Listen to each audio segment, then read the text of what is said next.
Episode 1, Time, the other ham radio podcast.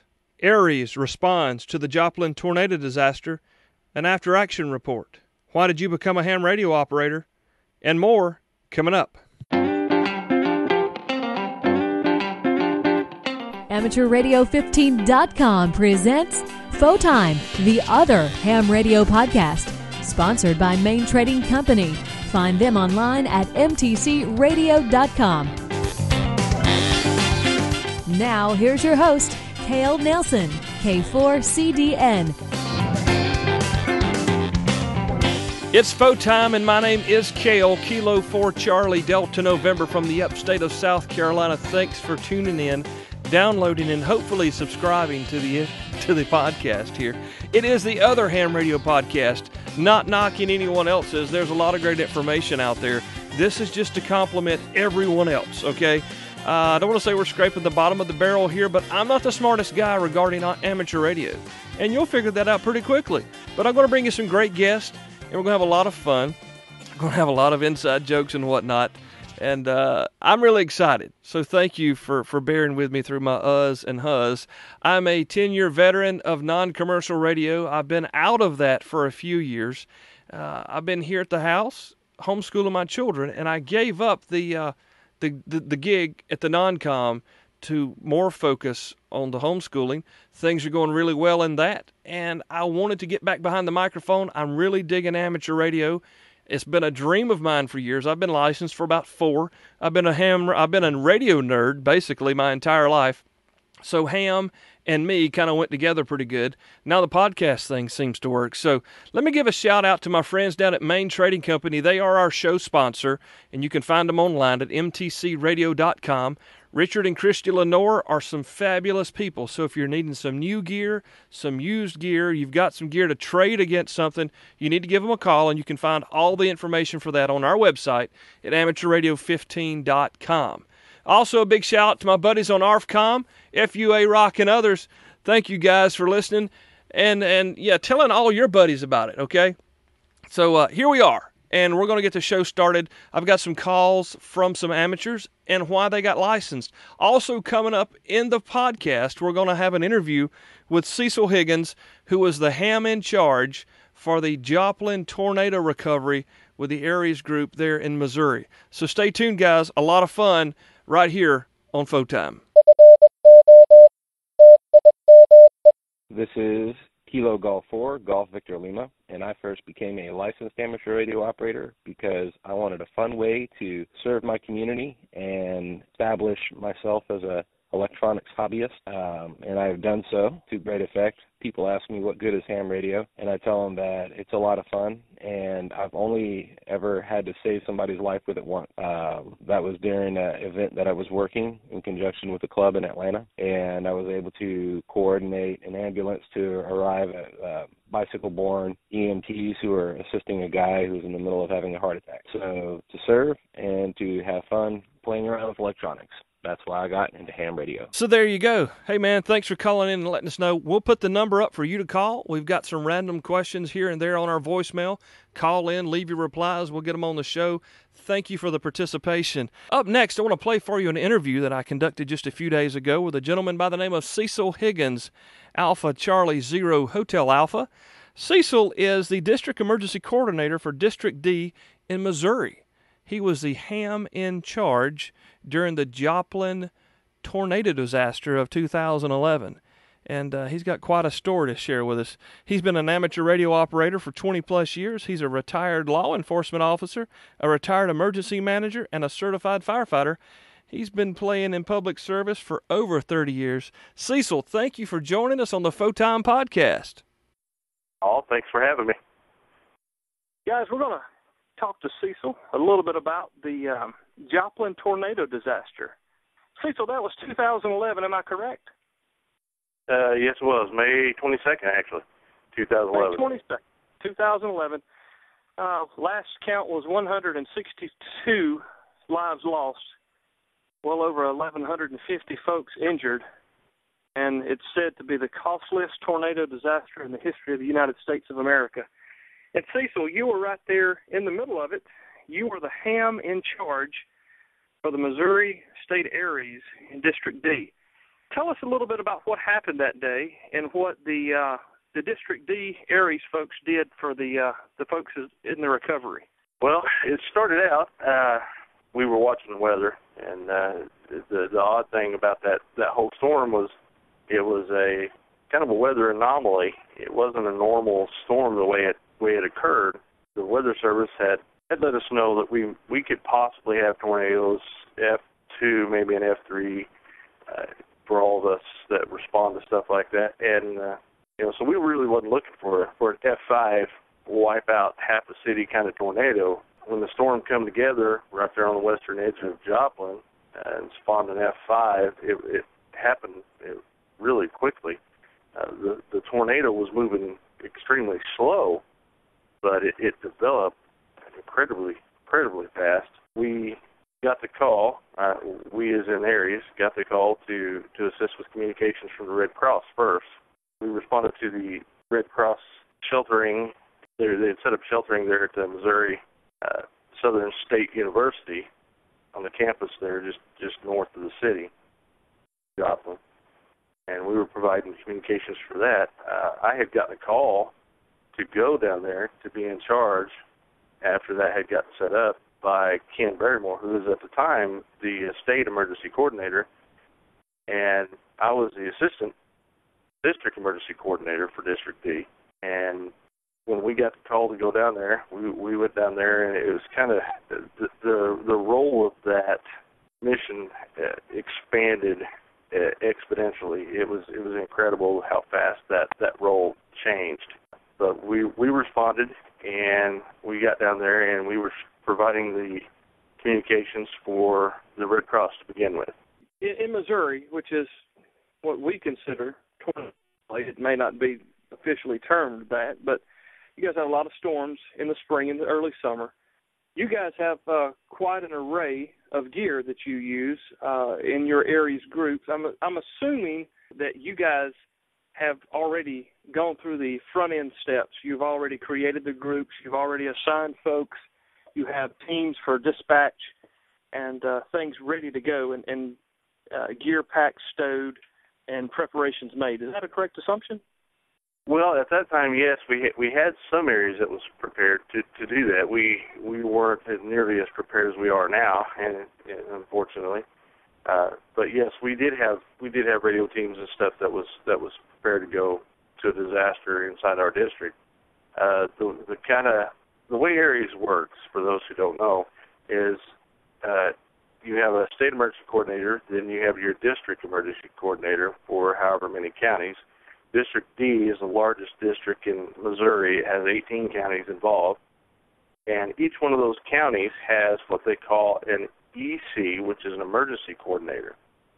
And those people were already there, of course. They were on scene. Unfortunately, the fact is the EC for Jasper County had been affected by the tornado. His house was actually damaged, and he had some stuff going on. What we ended up doing was we had some radio people from Marshville at Webster County that were prepared to go to this particular kind of event. Had we known it was as large as it was, we knew we'd had a huge tornado go through. We actually had ran several scenarios in the past, nothing to this scale. What we did was we were taking our own personal gear that, we're not funded. We don't receive any grants or anything like that. So we were taking our own personal gear. We took camper trailers and some food that would last us a few days, so we wasn't a burden on the system to take food away from the people who needed it. And we knew that this was a serious issue. We had seen the radar images. We saw the what they call the debris ball on the radar, which is all the debris from this thing. Yeah. And it was really bright. I mean, we could see it. It was huge, and we knew right away that that when we saw that we had a serious issue.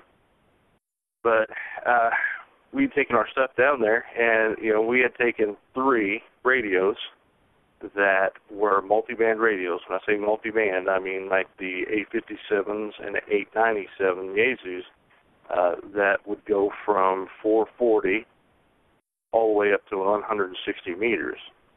So basically UHF all the way up to the low end of HF. So we could talk on multiple frequencies with these radios, and then we took a couple of dual band radios with us that were UHF, VHF. And so that gave us 5 radios that we could use on UHF, VHF frequencies, and it gave us 3 radios that we could talk well outside the disaster area and into other states if necessary.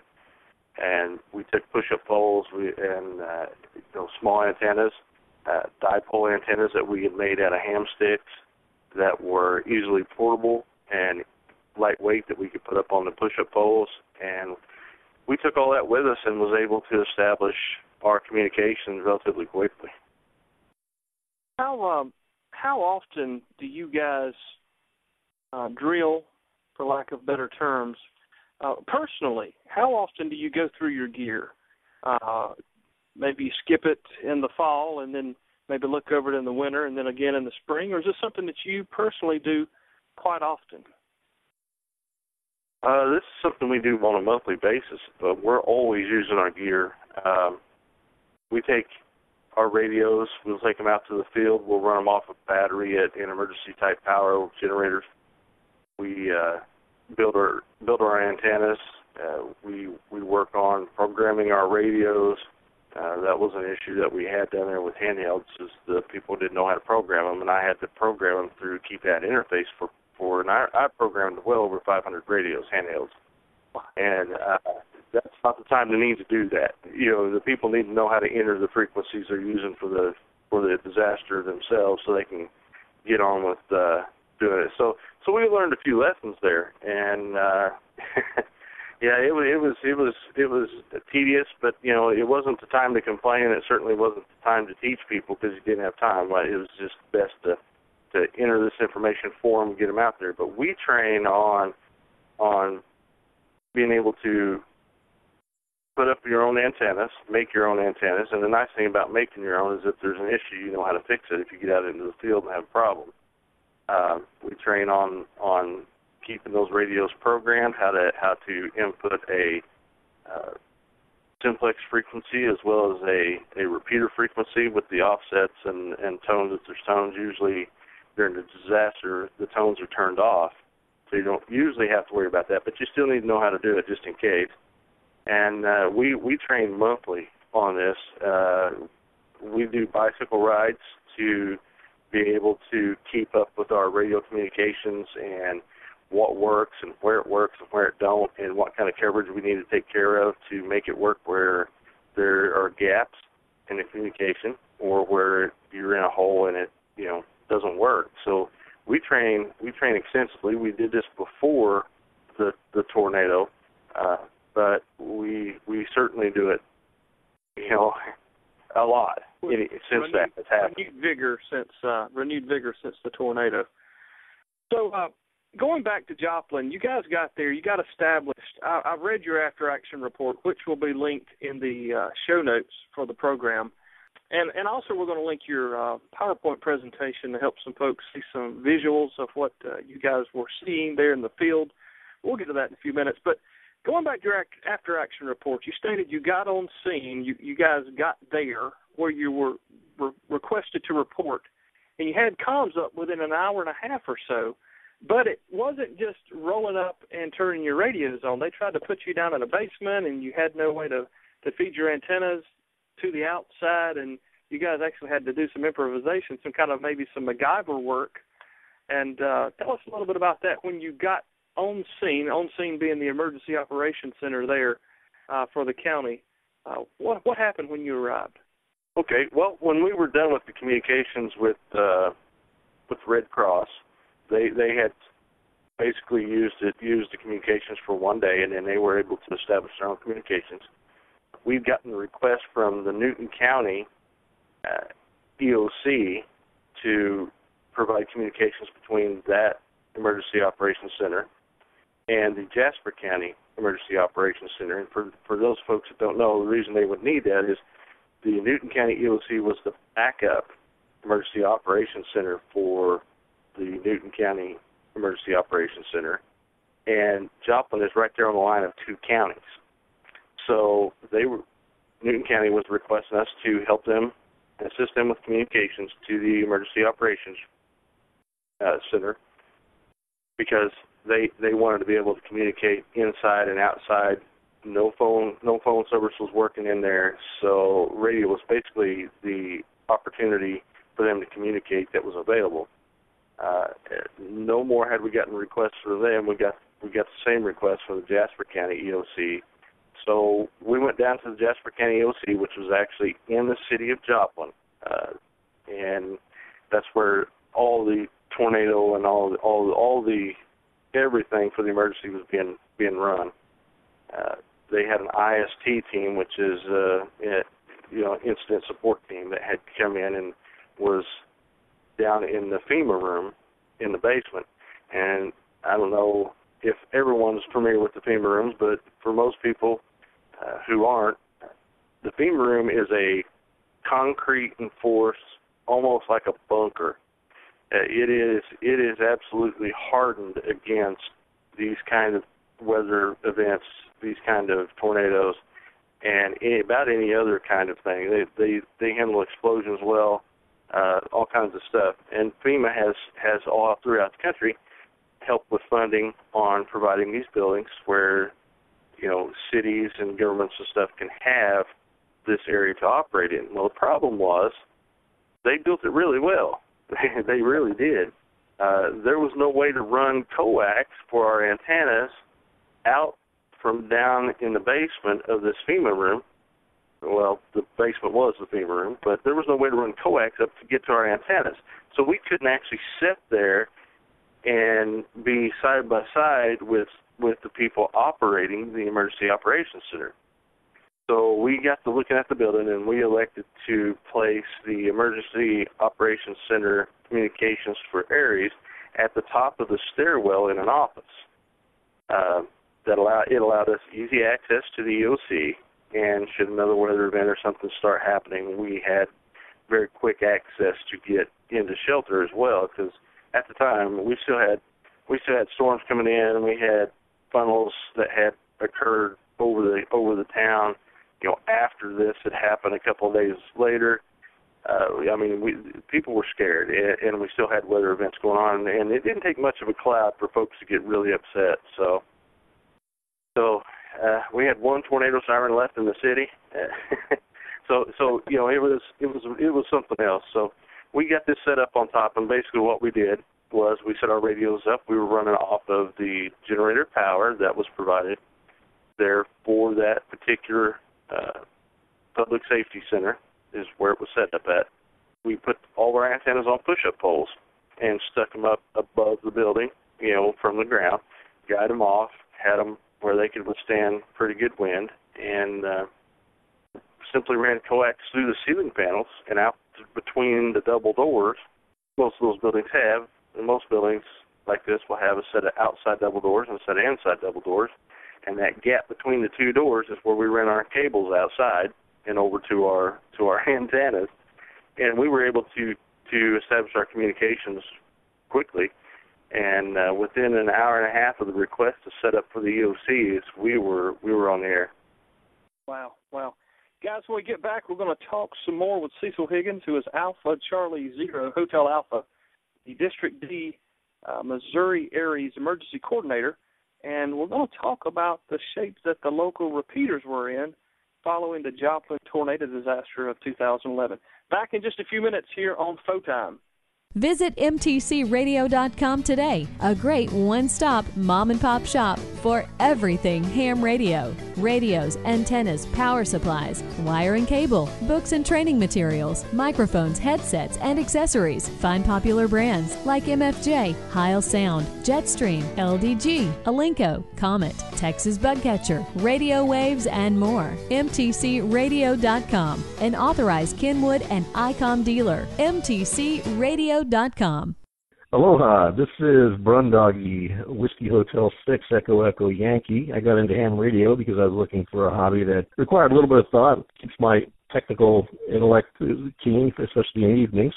The other concern I have here is living on an island that we have a very weak infrastructure that's very fragile, and we are prone to things like hurricanes, tsunamis, and things along that line. So a nice backup source of communications is always welcome. That's all I got. Thank you. Aloha. Back with Cecil Higgins, Alpha Charlie Zero Hotel Alpha, the District D Missouri ARES Emergency Coordinator. Cecil, thanks again for being with us here on Photime. And I've got a question. I haven't thought about this till just now, a few moments ago. What kind of shape were the repeaters in for the local ham radio operators and the nets that you guys were operating on? Did you have repeaters? Did you have to put up temporary repeaters? What was the status of those? Well, we actually had both. There was 3 repeaters actually left that was available for operational use for what we were doing. We had talked to all the repeater owners, and they were more than happy to give us the total use of those repeaters throughout the entire disaster. We had a 4th repeater that was located on top of St. John's Hospital, but the 6th floor of the hospital was completely removed, and our repeater was moved with it. That's the hospital you can talk about that was twisted 4 to 6 inches off its foundation, the entire hospital. So it was a direct hit, and it was it was hit very hard. So we had 3 of those, and we put them into operation to begin with. It's kind of as things turn out, as you're in these kind of disasters, you find where you've got holes. It's kind of an interesting situation the way it developed. We had one repeater that we had given specifically for use for ARES. We had another repeater that was given over to the Salvation Army when they came in. And we had a 3rd repeater that was needing to be used for communications between EOCs. So that locked all 3 of the repeaters up immediately when we were there. And our job, and we kind of get into a little bit of future here we haven't talked about, but our job was to provide these communications to the EOC regardless of what. Well, the EOC came up and said, look, we just got to find a way to get real-time information from what we have, out there in the field. We're just having a real problem with getting timely information. And I looked at the gentleman and asked him what kind of information he's wanting. He said, well, just any kind of real-time information. We can't ask questions. We can't get any information when they have a problem. That's not 15 or 20 minutes delayed because of our communications issues. So, we're just, and he's literally sitting there in that office that we're in and holding his head in his hand, and he's like, I'm just stressed. And I said, well, I'll tell you what, why don't we put amateur operators with the search and rescue teams, the search and recovery teams, and get them out there with it, and that way, when they're assigned to an area, a grid, we assign these teams to each grid. Then, if you have a question, we can simply radio out there and find out for you. And, if they run across something, they can simply radio back here, and we can bring it to your attention. He said, "Can you do that?" And I said, "Well, we've got enough radio operators here that yes, we could provide that if that's what you want to do." And they said, "Great, that's exactly what we need." And so all the CERT teams and all the search and rescue teams and all the dog teams and everything, I told them, I said, just have them come by here, and we'll assign an operator to go with them before they go out. Just let them know they can't go out until they get the operator. Well, they got out into the field, and we found a dead spot over by where the hospital was destroyed. We were very fortunate in this aspect. We had a repeater that is a plug-and-play repeater, and for those who don't know what that means, we had a repeater that we were able, that was ready to be powered up and run, and we were going to put an antenna on a push-up pole if we needed to use it. Where the fortunate part comes in was we actually found a 700-foot tower that had a 2-meter radio antenna and coax already on it. Wow. We didn't have a repeater. but it had the antenna. After just a little bit of time of testing the antenna, and we found out the antenna was fine and was working fine. So we were able to plug a repeater into that, and that closed the hole that we were experiencing in that area. All the search and rescue teams had handheld radios, so they were able to get back to us, and we just set up one of the other radios that we brought in to take that information out of the field, and we had another radio operator back at the UOC that was taking care of that information and passing on what we needed to pass on. So wow. An unused antenna on a 700-foot tower that did not get harmed during the storm. Exactly. That is a miracle in itself. But and those kind of things don't manifest themselves, in every disaster, obviously.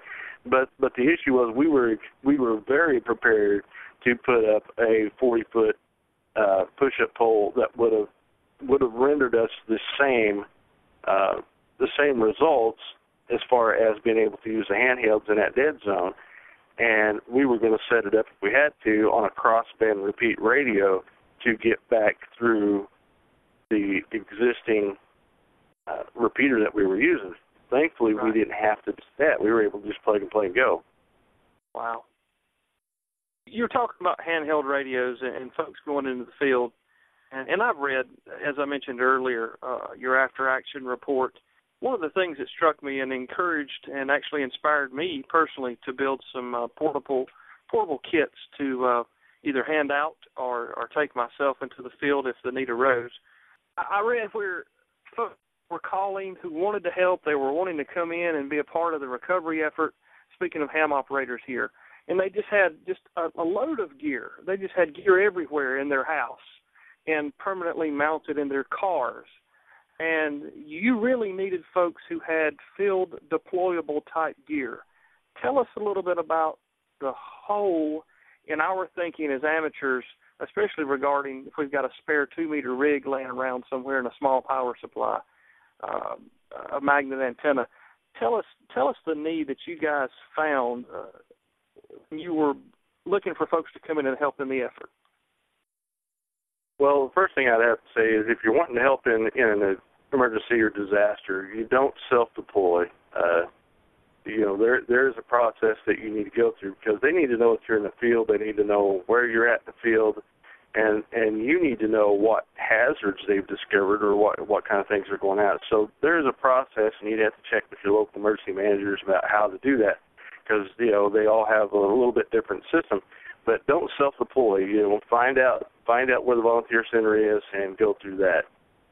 Now, having said that, the issue with field deployable equipment is my version of field deployable and somebody else's version of field deployable or definition of field deployable is a lot different from the third person.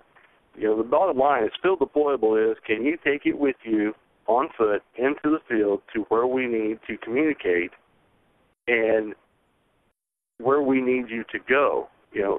A lot of folks had mobile radios in their car and their truck or whatever they had, and it's great. There's nothing wrong with that. However, you can't, in most cases, take that with you into the field on foot. And trust me, when you look at a disaster zone like this, you're not going to drive in there. I mean, there's houses for miles strung all together. It's just one huge blender that's been turned upside down.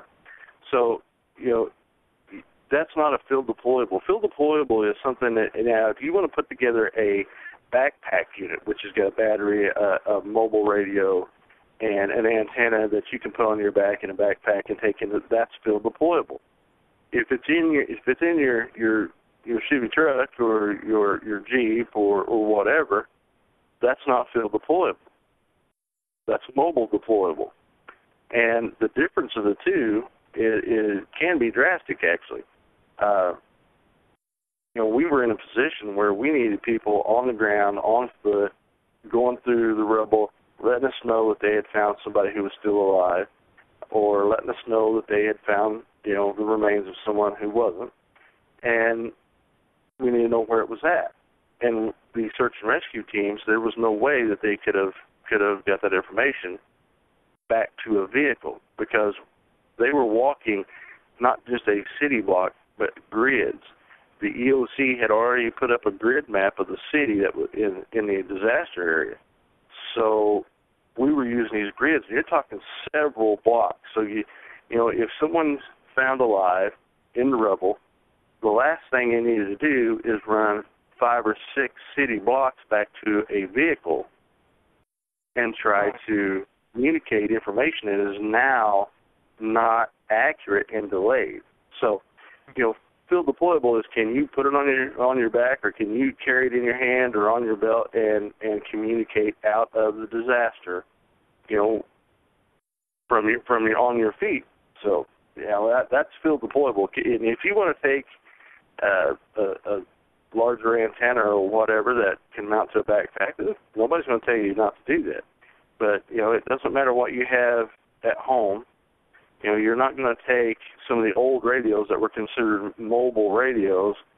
You know, I have a couple of Kenwood 430S radios, and they were considered mobile back in the 80s. And back in the 80s, they were about the size of a briefcase, so and very heavy. So obviously, that is not a field deployable radio for a disaster. It was meant to go mobile in a vehicle and be mounted. So, you know, mobile is exactly that. Field deployable is something you can carry into the field without the assistance of anything other than, you know, being able to put it on your belt or a backpack and carry it in. Right. And I'm going to imagine, as you said, that you hand-programmed 500 walkie-talkies, that you saw quite a few of those low-cost Chinese rigs that seem to be the rage right now. But the important part is, in regarding all of that, thank goodness the repeaters were there, and the new repeater was found to fill the gap, and you guys were to continue to be able to bring information into the EOC for the recovery and the entire effort there. Yes, absolutely, and you know, a lot of people.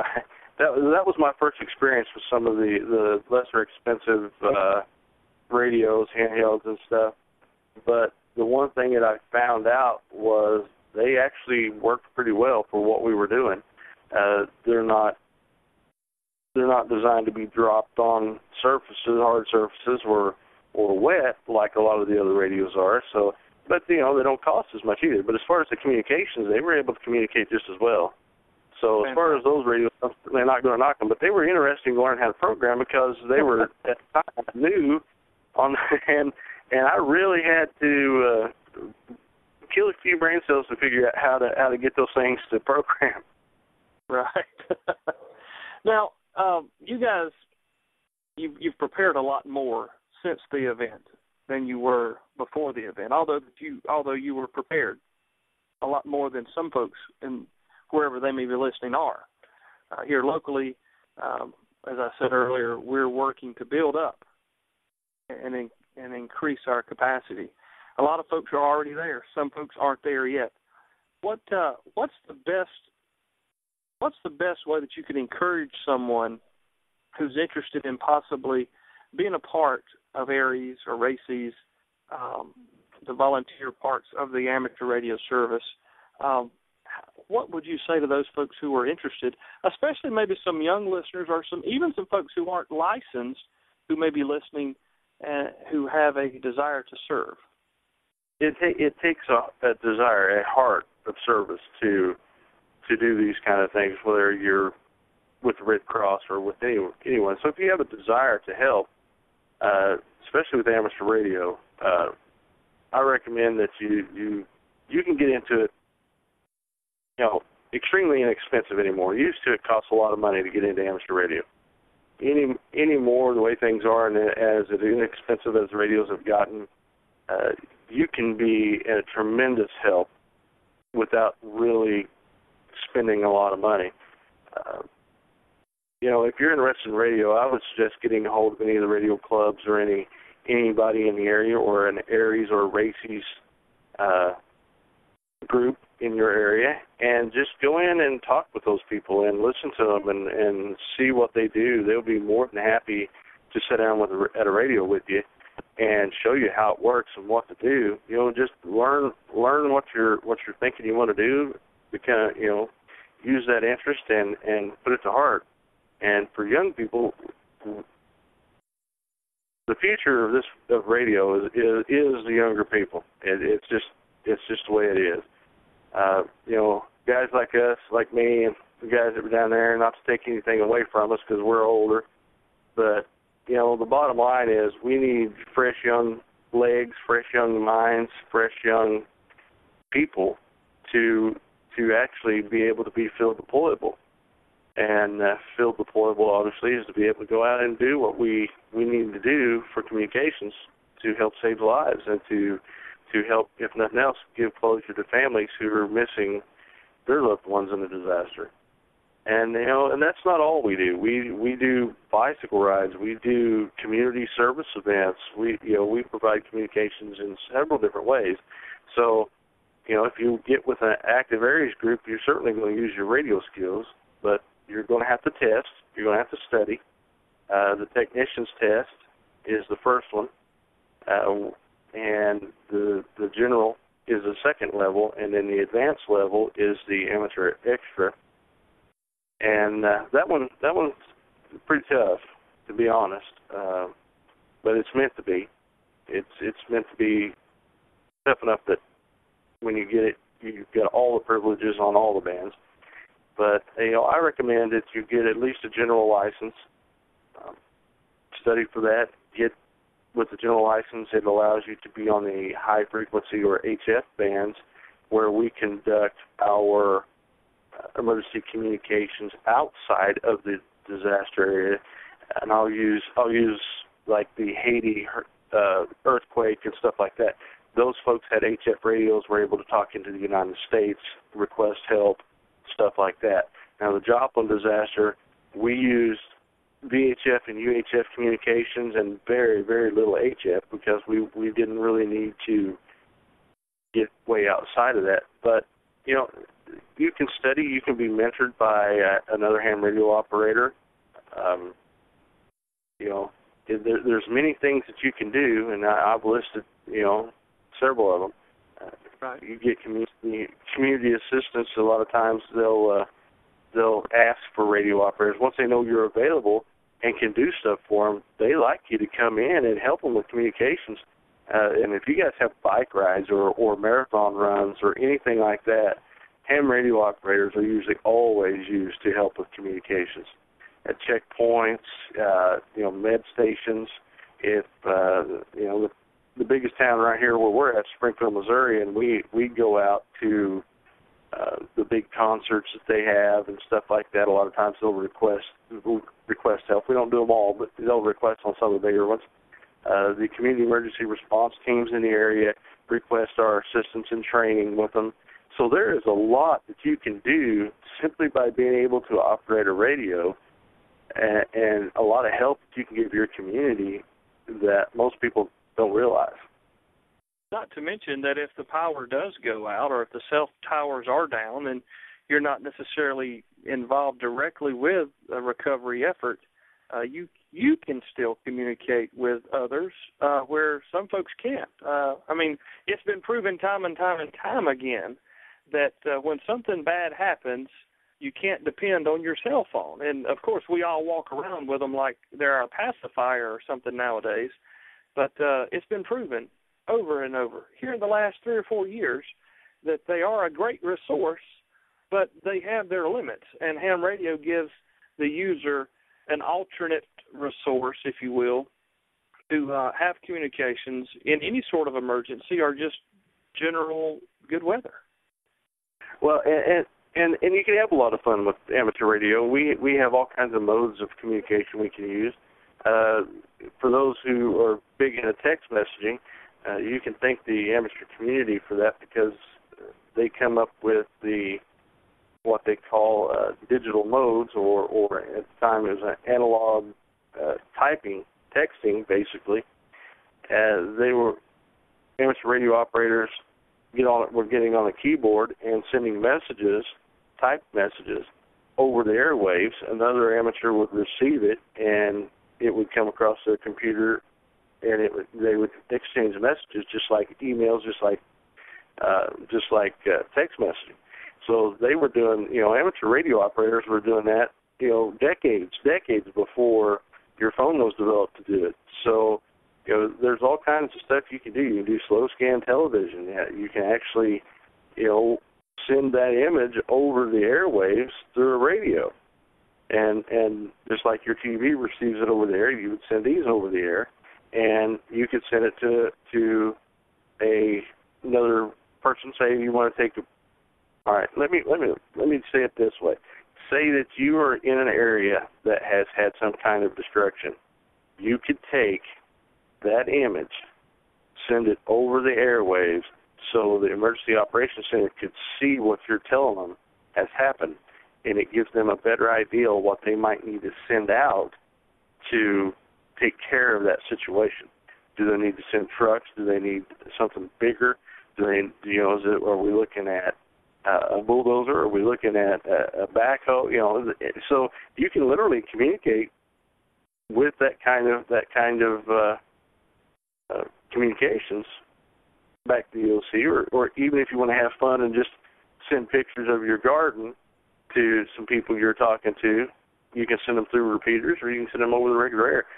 And we also have, of course, we have the carrier wave, which is CW, which is what most people know as Morse code. If you want to talk about or talk to people with Morse code and you enjoy doing that kind of thing, we can do that. We can do packet, which is very much what I was talking about typing it in and sending it over the airwaves. And we can do voice. We can do television. We talk to satellites, and we that can do satellite. every bit of it without the internet. Absolutely. No internet, no wires, no nothing. When I say no wires, you're not connected to a service like the internet is. We simply broadcast this information off of an antenna out of our radio. And we talk to the International Space Station. We talk to the satellites. It can record a message and send that message halfway around the world and broadcast that message, and that person can take it and send another message. So when the satellite comes back into orbit around this side, it'll send off the message. We do what they call moon bounce, where you actually bounce a signal off of the moon, and it comes back down on another part of the earth and is received by another operator, and they do the same thing back, and you can actually talk like that. So there is a lot of stuff you can do with amateur radio. It's not just storm chasing. It's not just Red Cross and emergency weather. It's a complete hobby. But you guys there in Missouri with the ARES group, you're focusing, although you're helping in many facets throughout the community, you guys really work hard to focus on weather-related or earthquake, even I guess you go as far to blizzards or any type of weather anomaly or something where there's a loss of life or great damage. You guys work in that facet. That's more of your focus, I would imagine. Yeah, that's what ARES stands for, is Amateur Radio Emergency Services, and they are under the ARRL, Amateur Radio Relay League, is the parent of ARES, and they actually work real hard to keep amateur radio alive, and then our frequency bands open for us to use. But yeah, we as ARES, we are emergency services oriented and community services oriented, and we work very hard to be able to provide that kind of information.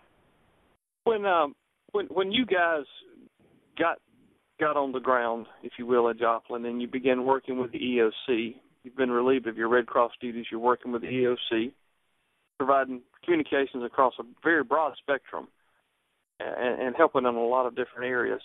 I'm sure that you worked with DHS. You worked probably with FEMA. I'm assuming you probably worked with the State Emergency Management Association as well.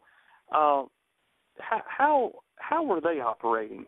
How did their gear I mean, they've got the big checkbooks and the bottomless pockets, so they can really go out and purchase some nice stuff. Were they dependent on you as well, or were you a great complementary agency, or how did that work? Well, we worked hand in hand. One of the things we need to understand about the state and federal type of agencies is their radio equipment is designed to work within basically fire, police, that kind of auspice. What we do, our communications, we can talk around the world to any kind of radio, and what I mean by that is, FEMA and SEMA work very hard to provide the communications from their vehicles, and they had some very, very nice communications trucks and stuff out there, and they were providing communications for like I said, law enforcement between some of them. What the problem we ran into with FEMA, SEMA, and like the National Guard and outside law enforcement agencies that was coming in to help, outside fire department that was coming in to help, a lot of times their equipment was not compatible with the system that Joplin had. Everyone has bought their own radio system for their city or for their own agency, and they gave specifications. We want this to be able to perform this way.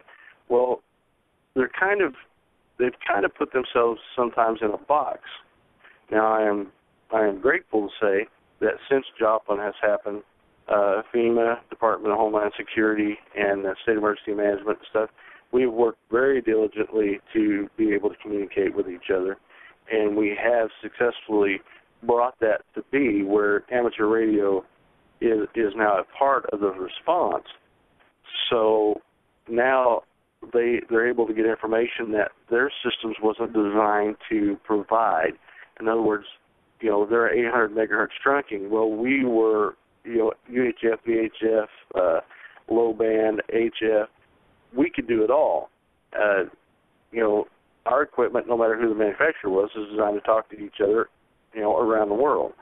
Where when you get into agencies and for the lack of a better term, communications that's built for community use.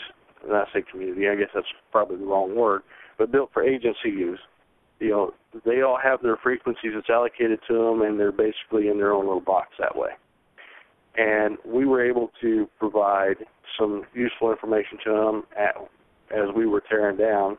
FEMA come and saw us. We, at the end of our mission, we were getting ready to leave. I had a FEMA representative come down, and he was looking at what we were using and couldn't believe we were able to communicate all through the entire disaster zone and the debris zone and outside of that.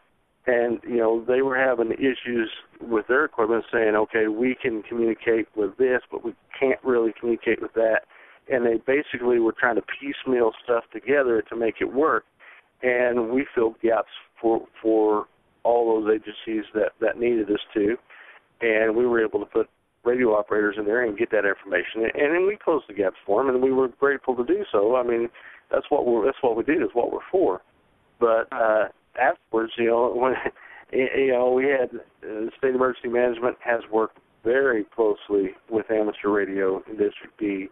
They're great people, and they work very hard, and they support amateur radio communications throughout the state, and they are as grateful to have us as we are to be able to be a part to help them and help people. And FEMA and Department of Homeland Security, both state and federal, we've talked with and worked with, and we're not here to say this is ours. We're here to say we're here to help. Right. You need our communications, then we'll certainly help. But there was communications stuff there that didn't work, and it worked for what it was designed to work for. Don't get me wrong, it certainly did. It didn't work as a communication center in a lot of cases, where we were able to provide information from the field, real-time information and everything.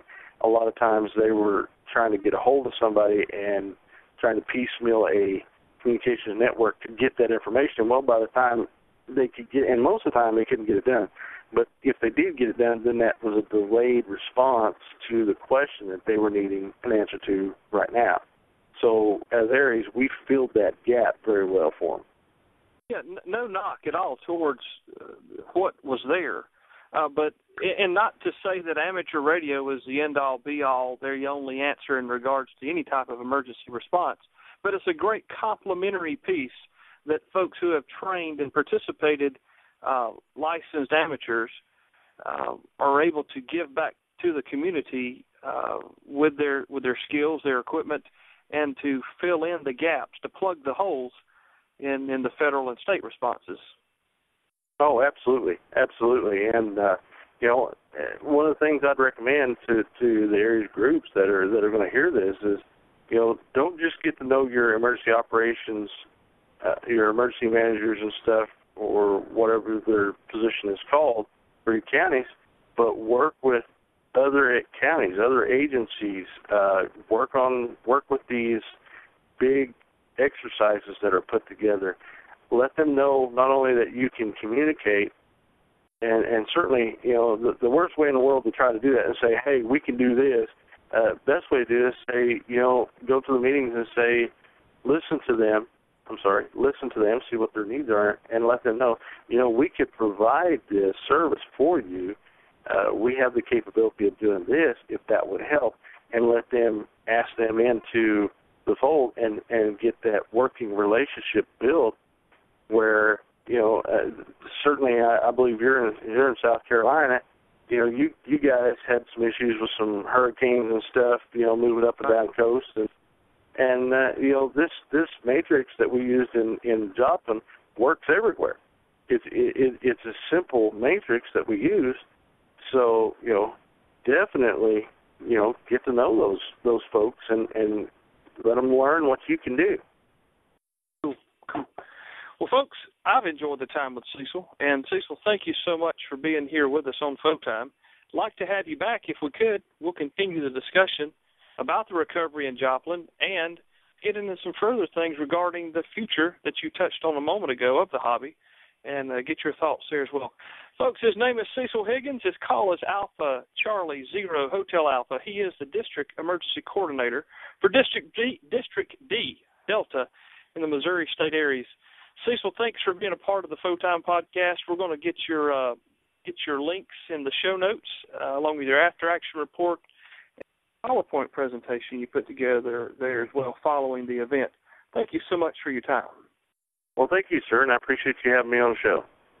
So that's going to wrap the episode 1 of the Phone Time podcast. Thanks, you guys, for listening. Thanks for Cecil Higgins coming in. Also, thanks to Kilo Golf 4 Golf Victor Lima and Whiskey Hotel 6 Echo Yankee Yankee for sharing why they became ham radio operators. We'll be back for more next time. Thanks, guys. Until then, 73. Thanks for downloading, listening, and subscribing to AmateurRadio15.com presents Phone Time, the other ham radio podcast. You can find our past episodes, web links, and more at AmateurRadio15.com. That's AmateurRadio15.com. Follow us on Twitter at Phone Time Podcast. And remember to visit our show sponsor, Main Trading Company, at mtcradio.com. Till next time, 73s.